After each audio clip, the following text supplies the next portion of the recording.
Smoke it, then tax it. Today, Democrat lawmakers rolling out new legislation to regulate and tax marijuana in states where it is legal. Congressman Earl Blumenauer is behind that push. Congressman, welcome to the program, sir. Thank you.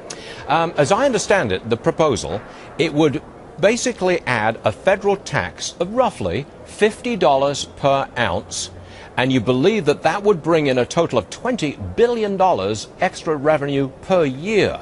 That sounds like it must be an awfully big pot market in America. Is it that big?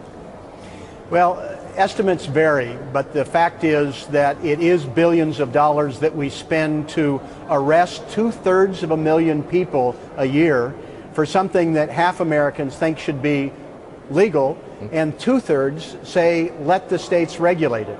Okay. It would stop the cost.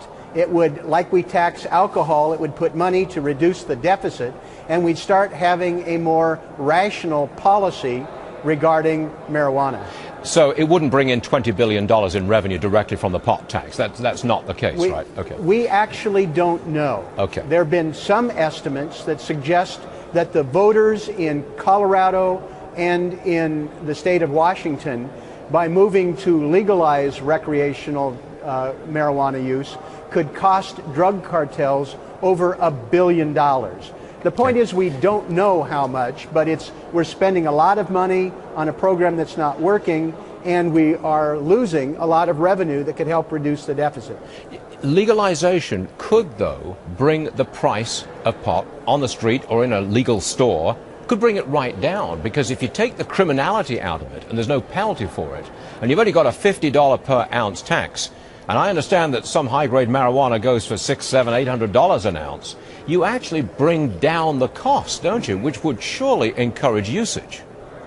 Well, I'm not certain that we have had much success in terms of discouraging it with high costs and criminal penalties when we're told that something like 18 million people used it last month.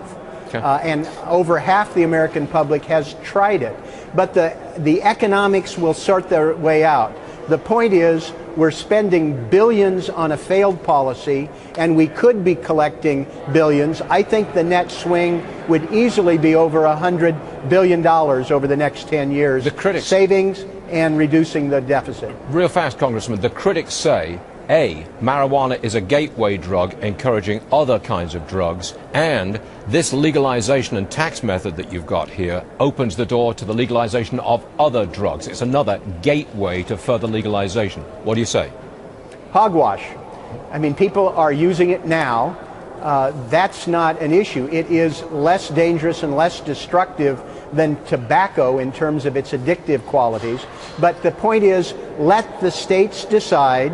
2 have already done that for recreational use. 19 have done it for medical marijuana. The federal government should get rid of an absolutely unrealistic system that classifies it as being worse than meth or cocaine, right, and turn it from a cost to something that will help reduce the deficit. Congressman Blumenauer, thank you very much for joining us today, sir. Much appreciated. Thank you. My pleasure.